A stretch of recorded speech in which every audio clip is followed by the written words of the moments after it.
I've spent 5 years racing at the very highest level of Gran Turismo 7. As you can see, I'm an A+ driver, and I know that you can be as well if you do all of these tips. It sounds kind of crazy, but I'm going to give away basically the secret to getting to A+ in GT7. So I've put together this system to take you from your ranking to A+, and I call it the DR ladder. And there's only a few different stages on this system, and we're talking very Gran Turismo 7 specific. So we're going to start with car choice, quali lap, the drivers you're racing against, race result, and safety rating. These are all the elements you need to go up the driving ladder. So here we go. Let's start with car choice. So this is the daily race system on Gran Turismo 7.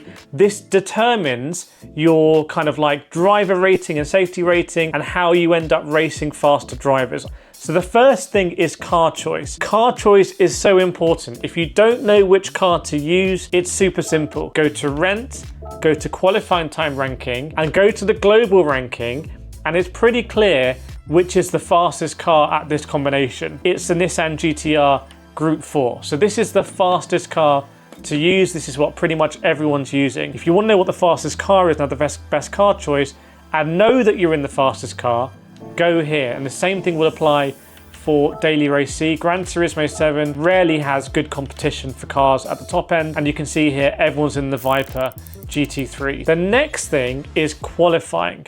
So once you've got your car, and to be honest, you can do that either by just renting, or if you have it in the garage, you can go in the garage. So go into the qualifying time trial. Now we know which car we're going to use here. It's going to be the Dodge Viper GT3 R15, and it's more fun as well. But here we go. The main thing you have to do is you have to get a ghost up. Like, there's going to be all sorts of telemetry you can look at nowadays and all this kind of stuff. And I know I've partnered with a lot of telemetry companies, and that's great, but that's advanced level. The first thing is just use the ghost.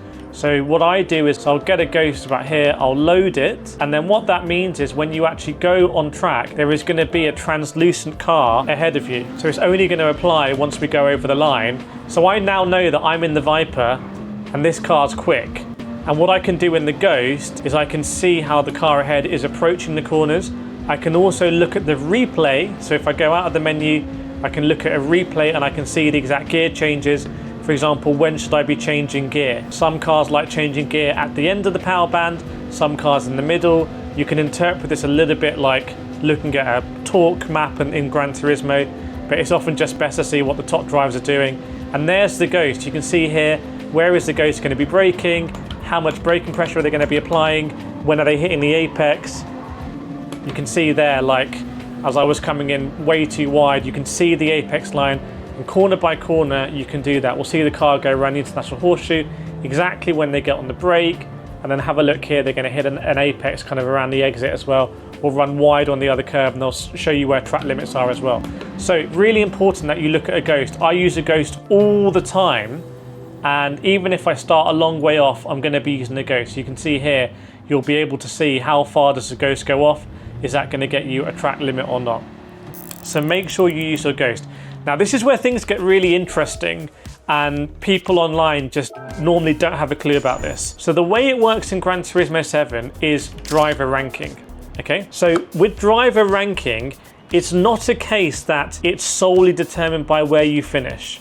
To give you this as clearly as I can, you could be in a race and finish 15 out of 16, and you could gain more driver ranking than in another race where you finish first out of 16. You don't believe me, do you? But it's true.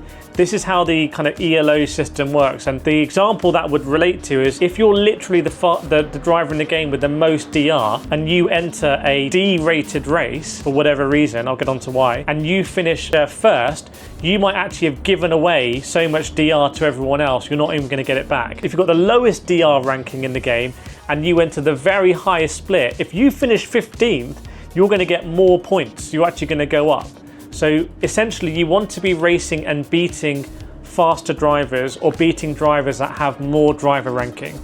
And I really see this when I'm in A+, because in A+, sometimes there'll be super quick drivers like Coco Lopez, you know, double world champion, and they'll race from the back. I've raced Coco Lopez here at Daytona many times where he's raced from the back.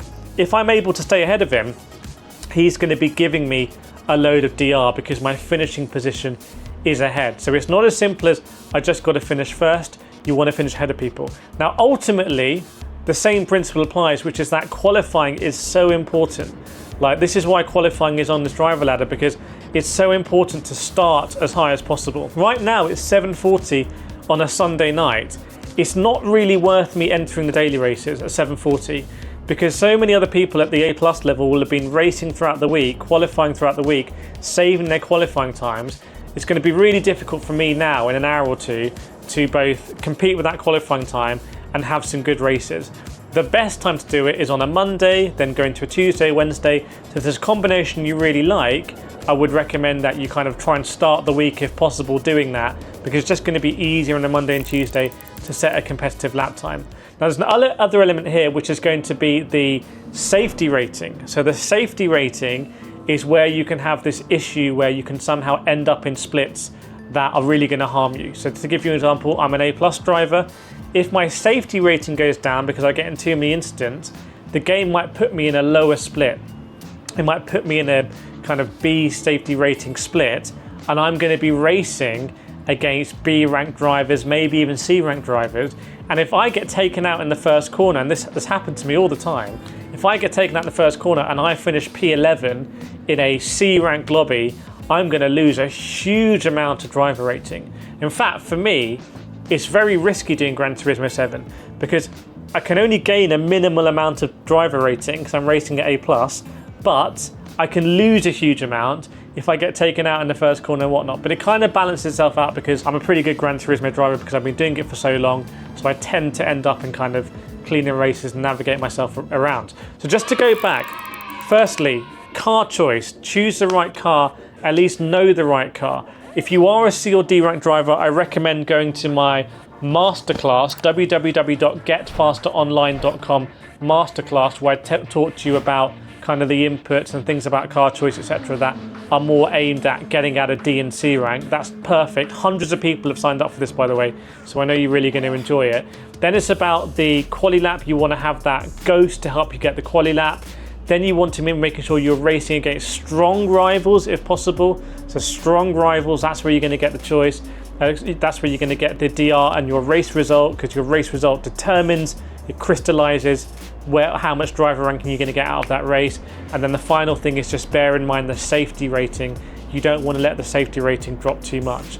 So I really hope you've enjoyed that video, kind of demystifying how driver rating works in Gran Turismo 7. If my driver rating drops, I know the steps I need to do to increase it, and it's the steps I've just told you. So let me know what you think about that in the comments. More helpful videos around here. As always, please subscribe, really helps me out. Make this video to you for free, and I really hope you enjoy them, and I'll see you in the next one.